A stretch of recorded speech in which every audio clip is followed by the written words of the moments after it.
Welcome, everyone, to our next ICODR member meeting.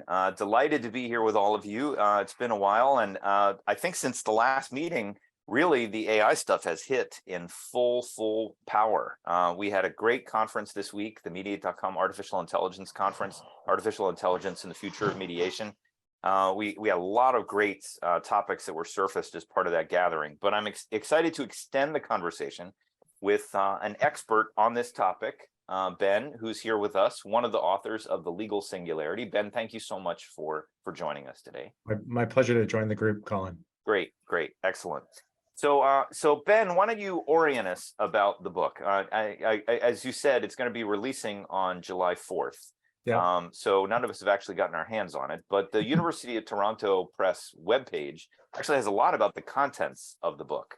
But maybe you can just walk us through kind of, how do you tackle the topic, and what's your main thesis? Yeah, so the full title of the book is pretty suggestive of the larger thesis. It's called The Legal Singularity: How Artificial Intelligence Can Make Law Radically Better. This book is the product of several years of effort, 4 years of effort by Abdi and myself working on the book. It's coming most directly out of our work together as colleagues at BlueJay, which is a Toronto legal technology company that's leveraging artificial intelligence and machine learning to predict legal outcomes. And so there's a long backstory of how I got to know Abdi and how I got started in on this topic. But essentially, the key motivation for the book, and I'm happy to dive into the backstory if it's of interest to folks, but the main motivation for the book is machine learning is fundamentally about prediction, and it's a general purpose technology that can predict lots of things. So ChatGPT is famously predicting the next word, and it turns out if you do that at scale with enough training data and just the right way, it can produce pretty novel and useful generated words. But it's not just words, of course, it's language as well. BlueJay was founded on the premise that law is also fundamentally about prediction. All legal advice that we deliver as attorneys to clients is fundamentally about some kind of prediction about what the law requires. And so as attorneys, our specialty actually is consuming information, legal information, understanding court processes, legal processes, understanding how to read case law, engage with legislation, engage with regulations, and make what are amount to really predictions about what the law requires, and whether that would be, a judge making a decision, whether it's an arbitrator, whether it's an administrative agency, whether it's like how the other side is likely to interpret a settlement offer. These are all kinds of predictions that we make. And so BlueJay exists to say, well, let's leverage machine learning and artificial intelligence to create resources that lawyers and other professionals can use to inform the legal advice that they're going to be giving to their clients. Sure, absolutely. Well, one of the things that I think is very interesting, and I know you address this, it's in the table of contents, you choose the framing of the singularity. Now, obviously, in Silicon Valley, we think a lot about Ray Kurzweil's singularity. We have Singularity University right up the road. And I think he talks about the singularity, meaning the moment at which the power of a computer processor exceeds the power of the human brain. And I think that estimates put that sometime in the early to mid 2030s. But I know when you chose legal singularity, when you chose that for the title of your book, what do you think the legal singularity is? And is it a similar event? Is it, is there a date that we can pick for it, or is it happening right in front of our eyes? Picking a date is really challenging. The idea of the legal singularity that we develop in the course of this book is that it's different from a technological singularity, which, as you describe, it would lead to runaway technological advancement, because through a recursive self-improvement process, technology can then become self-improving, and we lose control entirely of how fast things change. There are related ideas that we distinguish the legal singularity from in the opening chapter. One is that technological singularity, which is the label that we would assign to Ray Kurzweil's work. Mm-hmm. There's this idea of an economic singularity, which would be, economic growth that kind of, leads to an elimination of scarcity. Mm-hmm. And then there's the legal singularity, which to us is all about the vast reduction or elimination of legal uncertainty. So it's all about maximizing the predictability or certainty of law. Mm-hmm. And we think you could have a legal singularity without having a technological singularity and without having an economic singularity.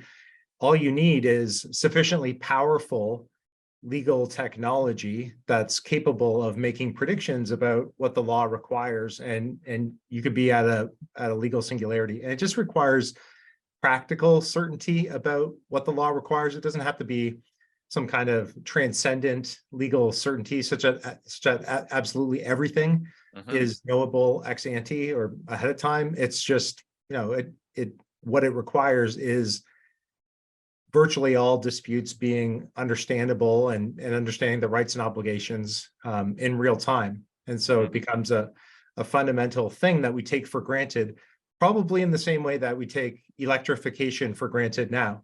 So we are all on this call availing ourselves of some kind of electricity, and you probably didn't think about it before you logged into the call. Well, gosh, I hope my electricity remains going. You take it for granted. And I suspect in a number of years, and I hesitate before I make a prediction, we're going to see the same thing with law. It will not be an interesting question about what the law requires in a given situation. It'll be more of looking back in wonder and awe at how humans muddled through before we had legal technology that allowed us to really deeply understand what the law requires. Yeah, it is interesting. I was joking. I remember when my kids were younger and the power would go out, or we'd have a water problem, they didn't really care. But when the internet went out, that was just like, DEFCON 0. Like they lost their minds, and they really saw it as a utility. Like, well, how do you live? How do you do the things you do if you don't have access to the internet? And we just sort of take it for granted that that's the way it goes. So I guess what you're saying is, in the future, we're just going to consider access to these things kind of the same way we think about power and light and water. Yeah, and Abdi and I explore this idea in a chapter in the book where we talk about universal legal literacy, which is where we think this takes us, that everyone will understand what the law requires of them and what they may demand from others on the basis of the law. And we think this is the way the rule of law really in its ideal form should operate. The law should be knowable. It should be prospectively operating, and there should be no secrets. It should be very transparent. And so this is where we think the legal singularity takes us all. Well, let me dive deeper on that. I want to challenge you a little bit there. I mean, you've got a lot of mediators here on the call. So I teach at law schools, but I'm not a lawyer. My whole practice has been in mediation. And one of the things that I see when and I've done a lot of court-connected mediations and worked with a lot of courts and built systems for courts, the average person doesn't really understand the law. We have a huge crisis of pro se litigants, and the law has been created to be pretty complicated. And I think one of the reasons why is because then you require the services of a lawyer to go make sense of all of these ornate processes and, countervening rules and requirements and regulations. Universal legal literacy, I think, is that sounds great, but it seems like, is that really the objective of the legal industry? Couldn't we come up with a simpler way to resolve most of these cases? It actually doesn't require you to understand. And this is one of the things, we have a lot of people that do family and, elder mediation and things like that on the call. The law may say one thing, but that's often very complicated, and navigating that does require the assistance of a legal professional to understand that. But short of that, you can create kind of a simplified process that says, look, these are the kind of questions that need to be answered, and can we resolve this in negotiation without having to look to the law to tell us what the guidance is? So tell me more about that. I mean, when in your concept of legal literacy, does that involve also a radical simplification of the law? No, there's so many things I want to say, Colin. I'm going to start with this, which is one of the surprising lines of argument that we develop in the book is the following, that the law is inescapably going to become much more complex. So you haven't seen anything yet. So the law is going to become massively, massively, massively more complex. So I'm a tax professor. This is my specialty. Oh my gosh, yeah. And so I'm familiar with legal complexity. And if you look at the history of the Internal Revenue Code, or you look at the history of the Canadian Income Tax Act, or you look at the history of any fiscal statute, what you see is inexorably increasing complexity, greater specification. The Internal Revenue Code is elaborated upon in 10 times as many regulations as words in the code, or something like that, just to provide greater clarity, greater certainty. The paradox of where we're going, though, is yes, we're going to have massively more specified law, massively more complex, very tailored to many different circumstances. But for users of the law, it's going to become much simpler to use the law and leverage the law. So I've got my iPhone here in front of me. This is a very sophisticated instrument. It's sophisticated in its hardware. It's very sophisticated in its software. I don't know how many lines of code are powering my phone right now, or my phone is operating with. I suspect it's in the billions of lines of code operating the phone. And the paradox is it's actually just really quite easy to use. I don't have to be a computer scientist. I don't have to understand the inner workings of the software in order to get the jobs done that I want to get done with my phone. Similarly, I think my response to your question would be, yes, absolutely. The law is going to become massively more complex. And yes, it's absolutely unreasonable to expect the average American or the average Canadian or the average citizen to understand what the law requires necessarily, and be able to unpack it and do a fundamental legal analysis looking at the primary source code, not least because the source code is just going to become massively more proliferated. It's just going to be way more difficult, but it's the tooling that layers on top of that actually provides that user interface layer. And I think that goes to the part of your question where you started ending up, which is, oh, well, and can this lead to more simplification? I think the answer is yes. Simplification in the user experience of the law, but fundamentally the law itself is going to become much, much more complex. I guess there's another element to this, which is where the question started, which is, as mediators, you're responsible for helping to bring parties together and to resolve their disputes. And isn't this really challenging? I think I might bring you back, say, 300 years to, a bazaar or a market, right? And imagine, we are so used to there being retail prices for things. And I go to the grocery store. I'm sure you all go to grocery stores occasionally, and there's no haggling.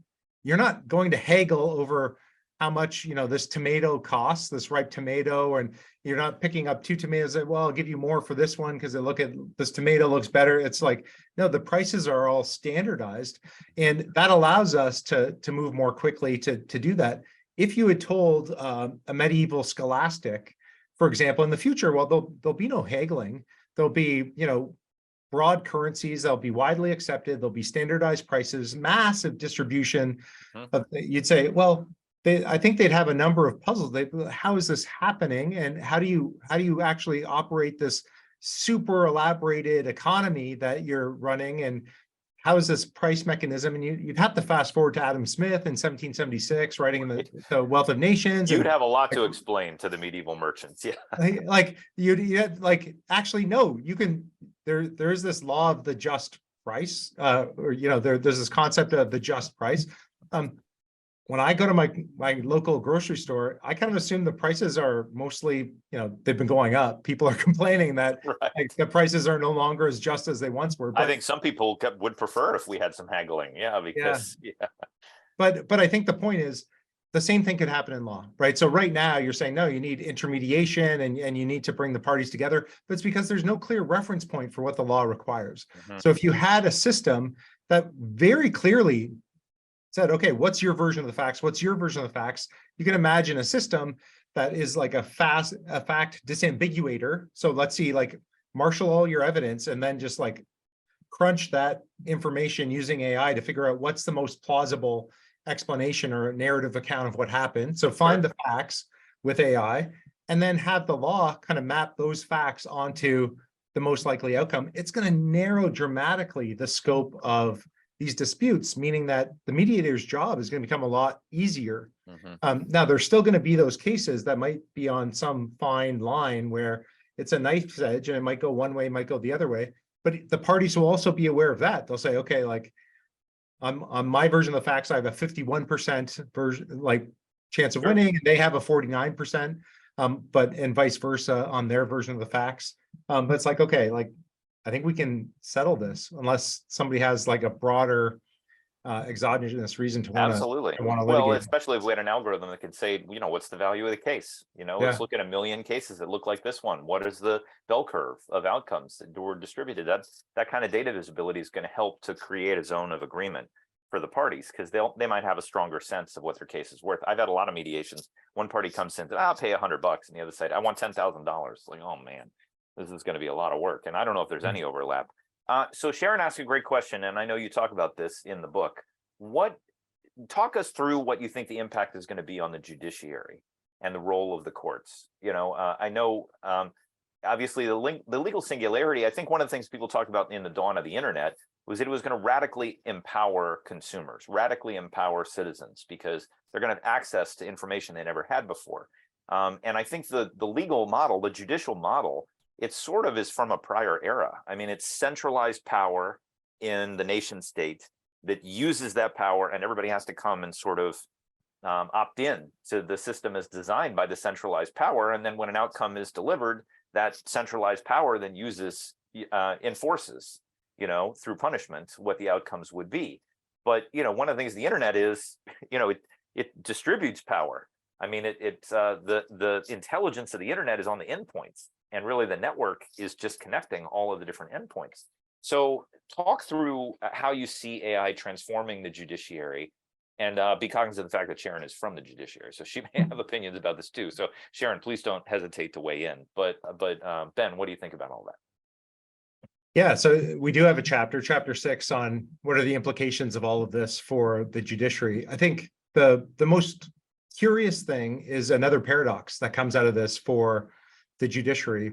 For those of you who are familiar with some of the law and economics literature, you'll be familiar with the Priest-Klein hypothesis, which is that the kinds of cases that end up going before a judge for adjudication are kind of split 50-50. Like you would expect half of the cases to go one way and half the cases to go the other way. And the reason is there's a lot of uncertainty on the part of parties, and anything that tends to have a very clear answer is going to get settled. And so what's curious about the role of the judiciary as we move towards a legal singularity is that judging paradoxically is going to become more normatively laden and probably more challenging. The cases that are coming before the judges are going to have things about them that make them even more challenging than the cases that they would have historically seen on their dockets. Right now, what I know is that there are a lot of cases that have no business going to court, because running them through Blue Jay's algorithms, machine learning algorithms, there's a very clear prediction about which party has the stronger facts. And oftentimes, even when the parties disagree on the facts, if you run either version of the facts through a Blue Jay algorithm, through one of our models, you get to the same answer. And so the judge is just discovering that, well, you know, on both accounts, like this kind of it tilts very clearly in favor of one party or the other party. I think that's going to go away or be vastly reduced in the future as parties are able to better handicap their cases. The cases that end up in court are going to be those knife edge cases, which means judges are going to be basically able to decide cases as they see the merits and as they anticipate the normative nudging that they should be doing to the law. And so it's going to become a more challenging enterprise, because the facts are going to be finely balanced and the law is going to be finely balanced, and they're going to have to say, look at it both ways. They're going to need to really, I think, listen to their nervous systems, listen to their guts, listen to their hearts, and really do their best to figure out how the law should develop, how the merits should develop in a particular area. And yes, judges are going to be using these kinds of tools just in the same way. If you were having to make predictions about the best next chess move in a game, the best way to do that would be to leverage chess software. Maybe it doesn't tell you 100% what the best chess move is, especially if it's very, very close about the best next kind of line to take, as if you're playing the white pieces, for example. But you have to make a judgment. And so the judges are going to have to be called on to make these razor thin kind of judgments about which way the cases should go. And so it'll be interesting.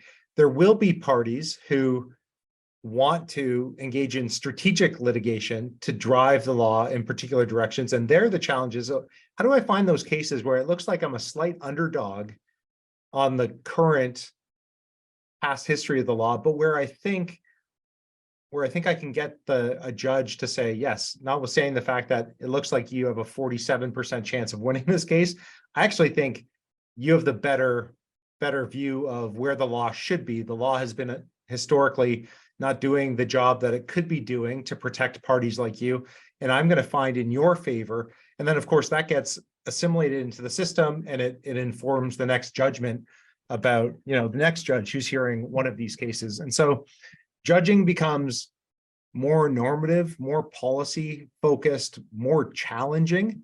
And judges will probably hear relatively fewer cases, I suspect, than they're hearing now. Sharon, what do you think about all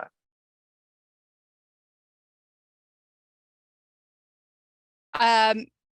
Well, there are a few things that are going around in my head. Number one, how are you going to get judges to adopt these tools when they think they are neutral and they think that they are able to suss out, the facts or the law? And two, how do you play into your thesis? And I haven't read the book. I did look through the table of contents, and I'm definitely going to buy it. But juries are truly an interesting animal. And I'm just wondering, you can certainly enter data regarding jury outcomes, but and people have done that and made careers out of that, right? I'm just wondering how that would play out. And how do things like non-tangible risks, like reputational impacts, and the example I gave in the chat was the recent settlement that Fox Network did. I mean, they in that case, it was pretty clear based on the evidence that we saw how it was going to go down, but there were a lot of intangible risks that could probably be thrown in a less clear case. And so how does that play into all this? And in Colorado, by the way, in civil cases, if you remove the domestic field, judicial officers now only resolve about 1% of case through jury trials or a judge trial. So already, I think people are seeing kind of this normative and, reducing risk is a big part of the litigation system. So those are things that are swimming around in my head. Mm-hmm. All terrific questions. I think in the long run, we shouldn't be so wedded to existing institutions. I think we're likely to see a lot of change in fundamental legal institutions. Sharon, you started your remarks with a question about, well, how are you going to get judges to adopt this? I don't have an agenda to have judges adopt this. I think judges are simply, like, in time, it's going to be so patently obvious to everybody that judges are going to make better decisions if they adopt this kind of technology to inform their decision making.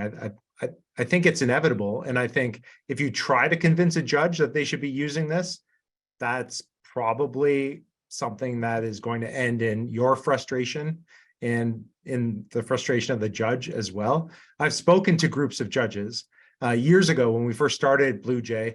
It was so interesting, the kind of the reactions that judges had. It was very polarizing what I had to say at that time. And the polarized reactions, there was what I would characterize as the older, the male judges had this reaction like, hold on, Mr. Professor Benjamin Alarie, and with your fancy pants algorithms, we are the deciders. We are the ones who are in charge of how these cases go. We are experts. We are extremely careful and professional, and we have all the power. And don't you dare come in here and suggest different ways that we might exercise our power. That was one reaction. The other reaction tended to be characterized by the younger judges, the female judges, at least in that room, and who are very open-minded and secure in exercising their power and their judicial role. And the attitude there was, well, this is great. I can leverage algorithms to find case law to try to synthesize what all the prior judicial treatment would be of a whole bunch of different kinds of fact situations. This is very helpful as I'm thinking through all of the issues and trying to come up with the best possible answer to the disputes that are before me. Oh, this would be really quite welcome as an input into my own decision making. And it's a more self-confident, less insecure, more, this is a learning function. This is a social role that I'm playing. I have an office here as a judge to promote justice, and this is going to be helpful to me in discharging the duties of my office, and I welcome it. The thing is, judges have these different attitudes, and I can understand both camps. I totally understand both camps, and things that I think I'm really good at, I don't want an algorithm second guessing me. And in things that I'm also really good at, I'm like, yeah, I'll look at it, but I don't know if it's not going to necessarily dictate how I do this. And I'll share with you that I have an ambivalent relationship with Google Maps and with Waze and other navigation apps on my phone, because very early on I kept second guessing it, and it would take me in an unusual route to work, and I'd be like, this is nonsense. I'm going to go my normal way, and then I end up going that way, and there'd be a collision or there'd be construction. And I just spend way too much time caught up in traffic because I was, kind of pig-headed about this. I'm like, oh, okay. So I've learned to listen to my GPS and those navigation apps, and I think the same thing will happen in time to judges who are reluctant to adopt this kind of technology, because it'll become clear, and not necessarily from their own personal experience, just, the whole zeitgeist is going to be moving in that direction. And we won't take it personally or feel like it's some kind of weakness or failure on our part if we're using this kind of technology. That's actually a great topic, and something I want to revisit in a bit, because this was something we discussed over the past few days about agency and how AI may change agency. But Katharina, I know you had some comments you wanted to make, please. Thank you. Yeah, so thank you.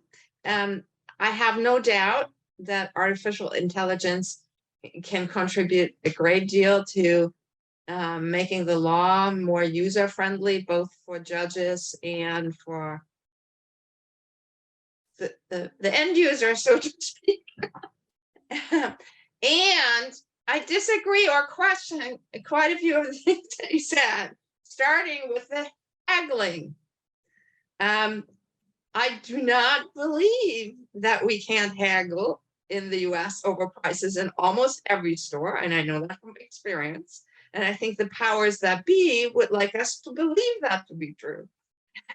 And in the same way, I think the powers that be would like us to believe that the law is like the main guideline for us to figure out what's right or wrong, or how to resolve our disputes, which is why I've always had a negative direction to ADR, right? Alternative dispute resolution. I believe the law is the alternative to the way in which most disputes are resolved, which is between people and organizations talking to each other. Even to this day, I think that's the truth. Now, I'm not saying there shouldn't be law. I think we've evolved to a place where it's a great idea to have some. But that's some fundamental things I'm questioning in terms of, you know, how this will impact everything. But the other thing is the human factor. I don't believe that in a lot of cases, I don't believe that there are discernible facts. You know, for instance, we have a dispute with our neighbor about the property line. There are indisputable facts about where the property line is, maybe. However, there is a history of how that open space that didn't used to have a fence has been used, right? And so there has easement rights have been established, but there's very different opinions about to what degree that has happened, right? And so that's just a practical example where, you know, I don't think there are facts. I think we see the facts differently than our neighbors see the facts. And I think that's why there are courts and mediators. So, and I don't think any kind of AI can help resolve our different views of what was the general practice in the past and how should that impact the future. Yeah, Ben, do you want to react to that? I think we'll probably have to agree to disagree about a lot of things, Katarina, because I think there are facts. I think there are things that happened, and I think there may be questions about how do you evidence what happened, and there may be ambiguity in the records available to an adjudicator. I kind of feel like we need mechanisms for resolving disagreements about what happened, and those mechanisms are what we socially, through the social contract, agreed to address that factual uncertainty. And so I think that's a mechanism that we have. I think those fact-finding mechanisms are going to improve significantly over time. I think there's much more evidence there. I mean, today, even, you know, to take your example and to build on your example, they're going to be like essentially time-lapse satellite imagery of every property, and you can go back and actually see how the property's been used, identify when that fence went in, and you could like identify precisely when it did, what neighbors. You're going to know when the property changed hands, who lived there, when, what sort of, like, were there animals there, like was somebody parking their car on that spot? Like, you can figure out all of that stuff over time. And so I don't know, I think there are facts there. We have mechanisms for determining those facts. I think that's going to improve. I may grant that if you have a dented can of peas that you're trying to check out at the grocery store with, that you might be able to get 10 or 15 or 25 cents knocked off the price of that can of peas. I actually quite disagree with you that everything is open for haggling when you get to the checkout at the grocery store. I would love to see you do that and go to your local grocery store and actually haggle over every single item in your cart, because I think you'd infuriate everybody and it's just not worth the cost. So I think taking economics seriously, taking the value of time and the opportunity costs of negotiation and the human, I grant the human element for sure, like absolutely. And people need to do a lot of emotional work over the course of resolving disputes, absolutely. And the role of a mediator is extremely important in helping people to identify their own feelings and perceptions of the disputes that they have, which is what I really like. I take your point to be, and I totally agree.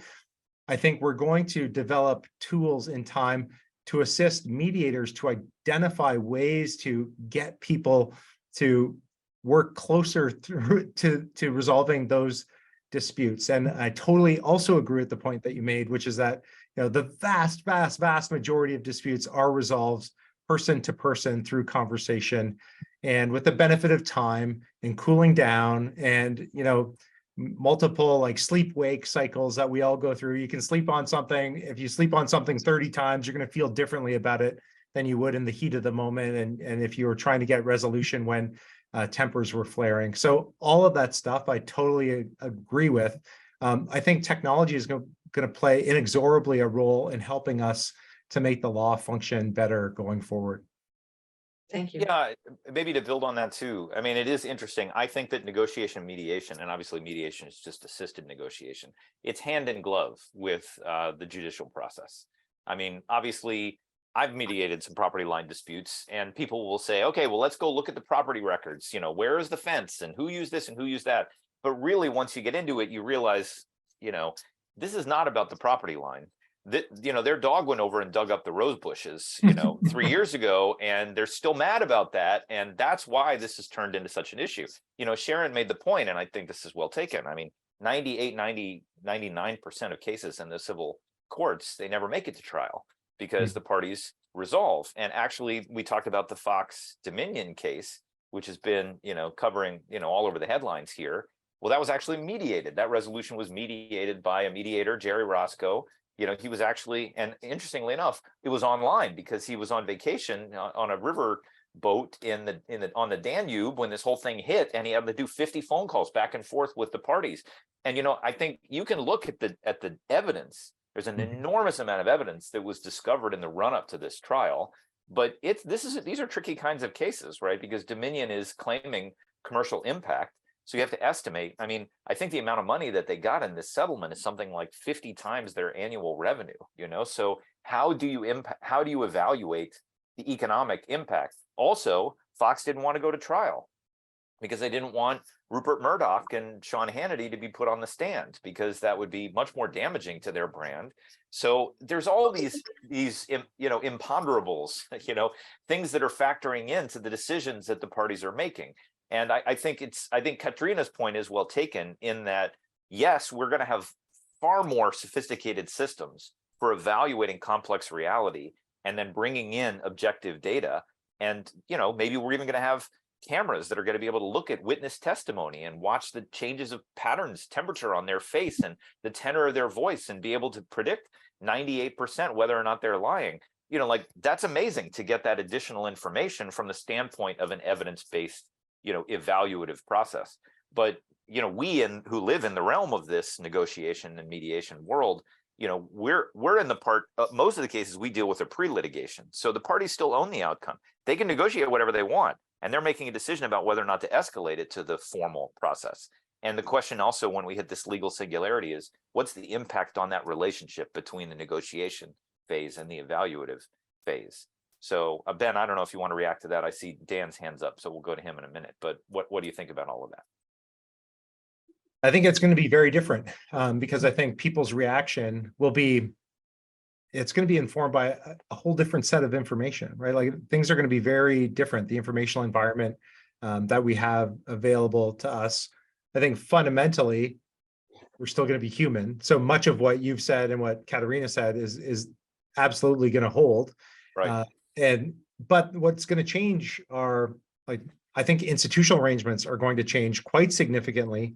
So even this like pre-litigation to litigation phase may not, like those stages may not exist in the same way in the future. There may be proactive kind of resolutions imposed by a system on you and saying, actually, no, this is the right outcome.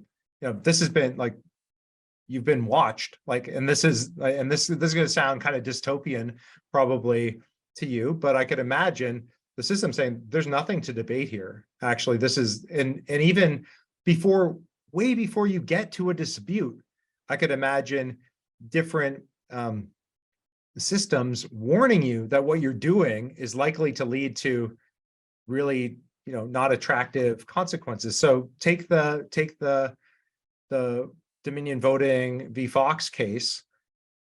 You could imagine there being many early warnings to those at Fox who are responsible for, you know, broadcasting certain kinds of things and just saying, hey, in real time, here's a warning.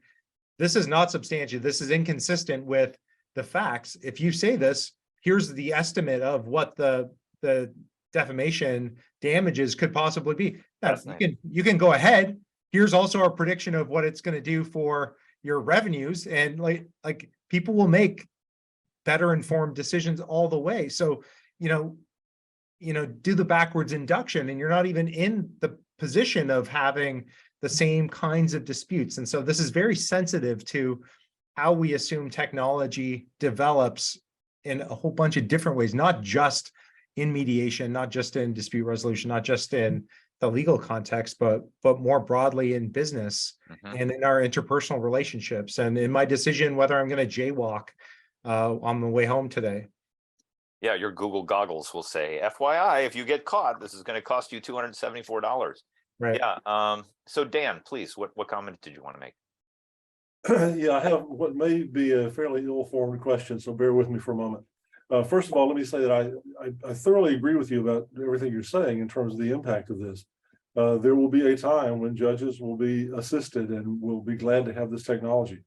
There will be a time very soon when lawyers are going to be very happy to have this technology to work with their parties. And there'll be a time when parties who would engage in the courts are going to be benefited by this as well. But there's a conversation I've been having with the World Justice Project that strikes me that this might actually make some problems worse. There's an estimate that keeps getting bandied around in the US that 70% of judicial issues never even get as far as discussion with an attorney. I happen to think it's actually higher than that, but 70% will go with that for the sake of argument. And the conversation I've been having with the World Justice Project is simply this, and that is we think about access to justice as access to formal court systems, whereas that is a complete irrelevancy for most of the people in the world. They never approach the courts for various reasons having to do with trust or money or other things. It occurs to me that this could broaden that gap. It will make things very much easier and very much arguably more fair for people who would already be involved in the court system. For those people who currently are eliminated from that system, who are away from that system and do not approach that system, this may make it further away. And I'm just kind of curious about how you'd react to that. Maybe. I think as a theoretical matter, maybe, although Daniel, this is not going to surprise you. I'm an optimist. I tend to be an optimist. I'll remind you the subtitle of the book is How Artificial Intelligence Can Make Law Radically Better. So you can gather that, there are all kinds of problems with AI. It could be about the entrenchment of bias. It could be, and this is something that Abdi and I spent a lot of time in the book talking about, biased algorithms. Are we perpetuating into the future existing systemic racism, other things in the legal system? And we should be concerned about that if we uncritically just replicate the patterns of decision-making from past cases. Never mind what you're bringing up, which is, Ben, you're just looking under the, at that cluster of cases of people who are wealthy enough and knowledgeable enough and have the resources to go to court. What about the vast majority of humanity who are not availing themselves of those options, maybe because the institutions don't exist in a trustworthy way where they are, or they don't know how, or they've got much bigger problems that they're trying to contend with. They're trying to survive and make it through their day, make it to their next meal. What about those folks? I kind of think as the cost of providing justice decreases, that does open up the possibility, I don't think it's a certainty, a possibility of delivering justice more widely. And there are going to be other institutional ways in which we advance that access to justice problem, or the solution to the access to justice problem. Even just procedurally in the last, it's not been so long that we've had class proceedings, right? Class actions to provide access to many more claimants who would otherwise not avail themselves of justiciable remedies through the courts. And that's a relatively clunky procedural, it's great. I think it does secure more access to justice than people would have if they had to take action individually. It prices a lot more people into the system. There are going to be different kinds of procedural developments as this technology develops and as becomes recognized. This is what we can do, but it's not going to be a short automatic journey there to get to that point. And we're going to see an acceleration in technological development. There are going to be lots of experiments run in lots of different jurisdictions. I think the work that you're doing sounds fascinating. I think it's extremely important to be clear-eyed and realistic about the nature of the problems around the world, and in North America too. I mean, this is a worldwide phenomenon of not having sufficient access to justice. I tend to be optimistic. I also know my own limitations in trying to predict what exactly happens. I think it's extremely difficult to do, and it kind of depends on whether the forces of, good and normative justice prevail, or whether other less savory, incentives, greed, control, power predominate. And I kind of believe in Hollywood endings, and so I like to think that the forces of good are going to prevail over the forces of not good. But I acknowledge that's potentially wishful thinking. Well, I wanted to hear somebody be optimistic about that. My wife accuses me of being a Scottish optimist, which is to say a marginal pessimist. So I was hoping to hear optimism from you. Thank you. Sharon, please. Well, along the lines of what Dan said, I think that's a great view, but the fact is that even in the courts, we can't access our own data about outcomes. So we have codes and we can pull reports like whether a hearing was held.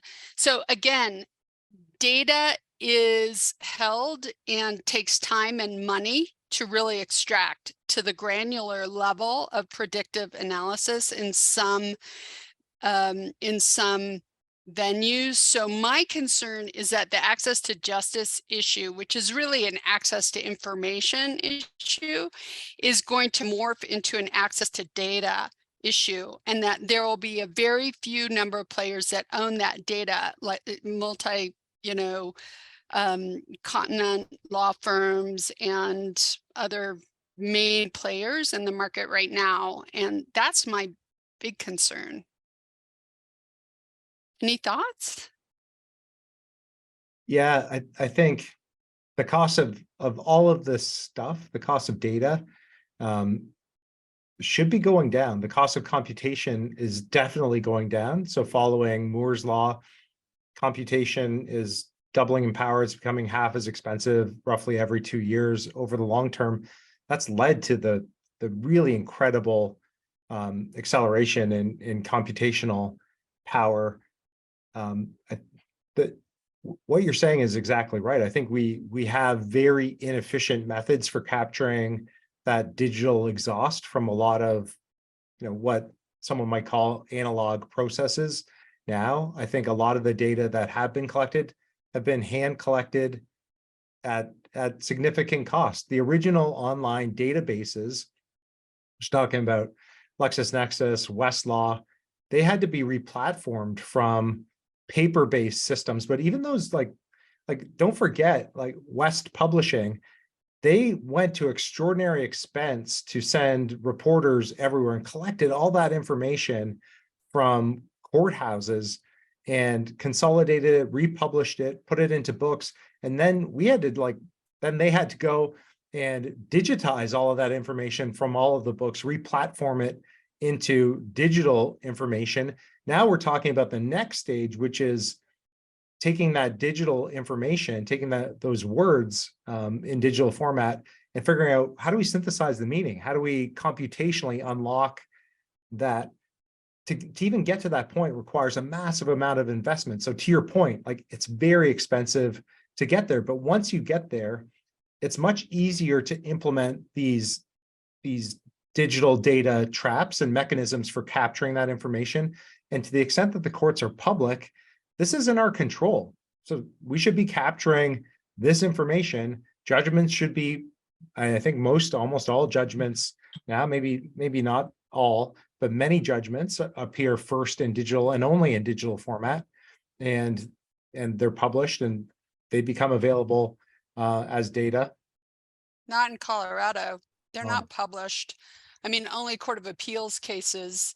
I mean, that's my big concern is that what data sets are we drawing on? Because the vast majority of outcome data through mediation or through court decisions are not published.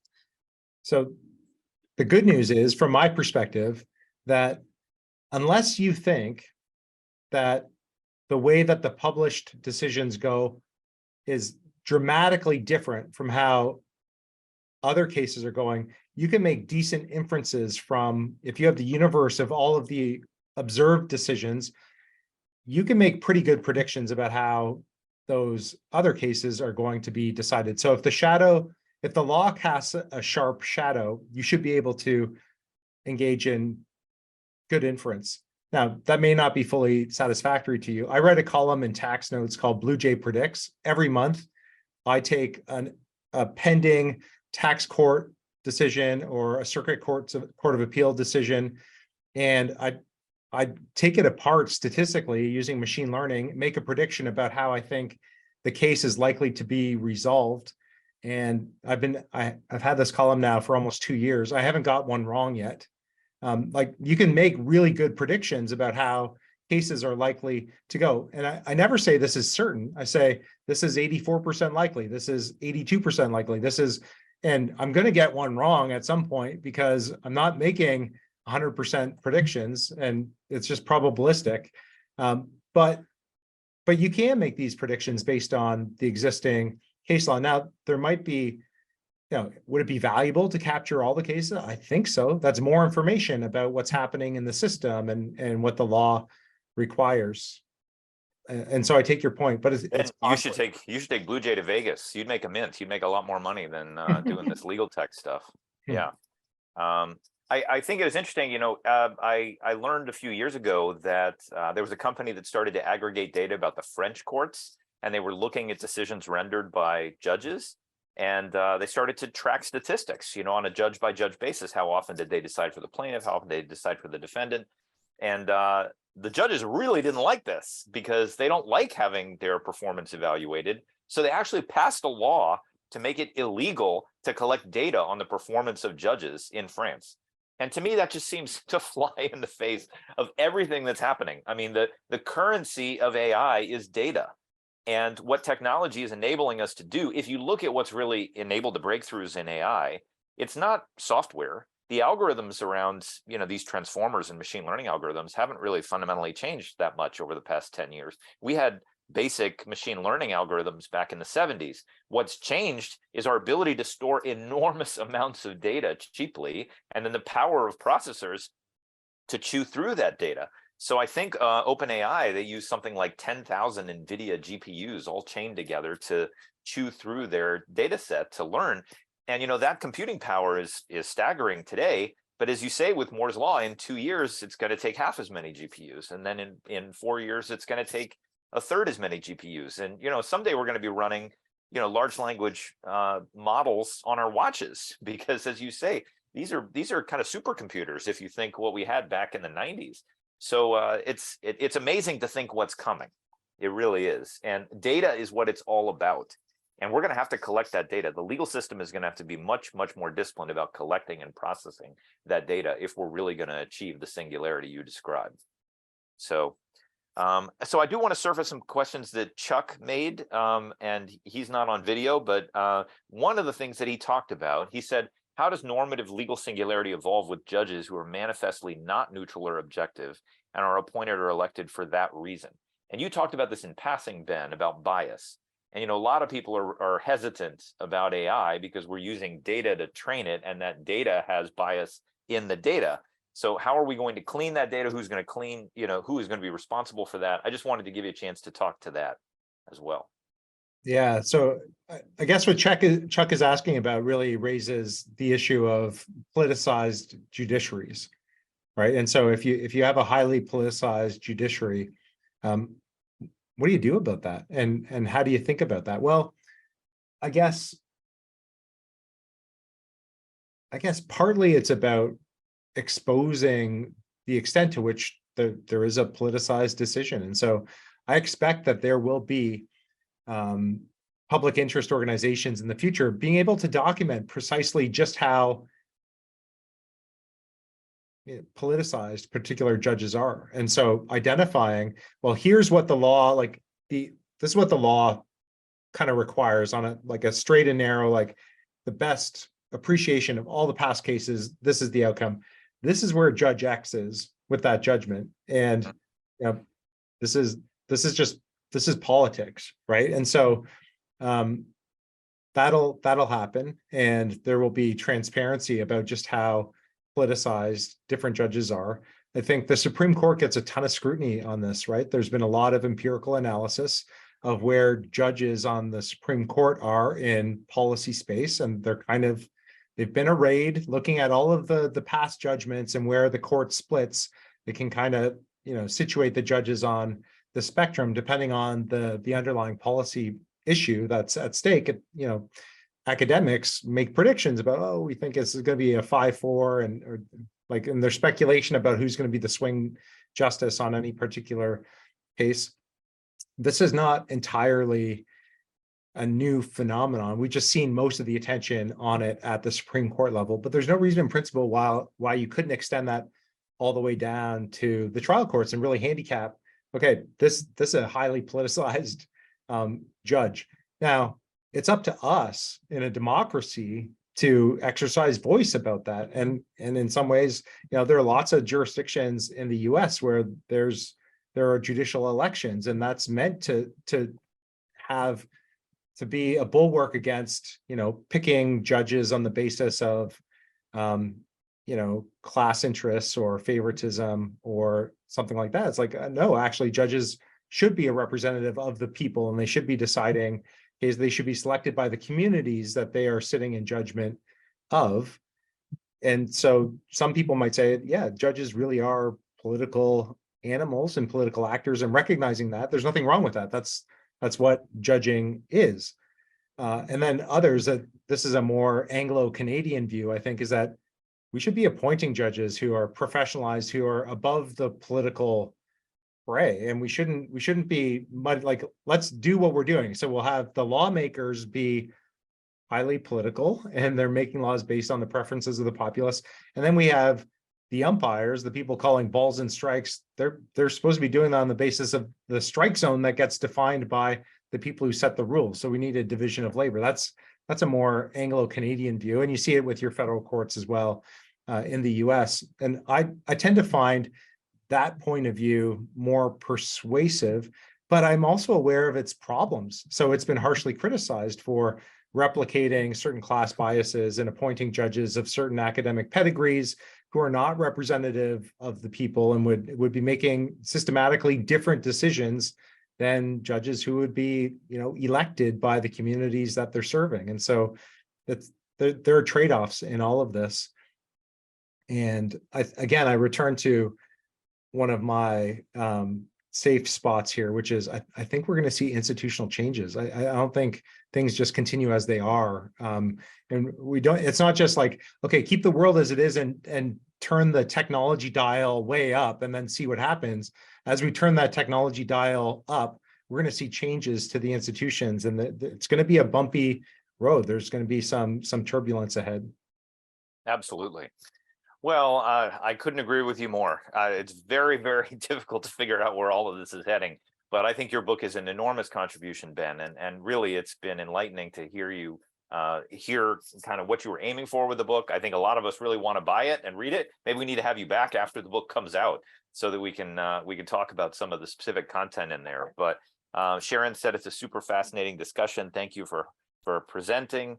I think a bunch of people need to jump off, and I'm sure you've got a lot to do as well. But Ben, thank you so much for taking the time to be with us today. This was really, really interesting, and we can't wait to get our hands on the book after July 4th, and we'll come back to you with more comments and questions. My pleasure. This was a lot of fun. Thanks, Colin, and thanks, everybody.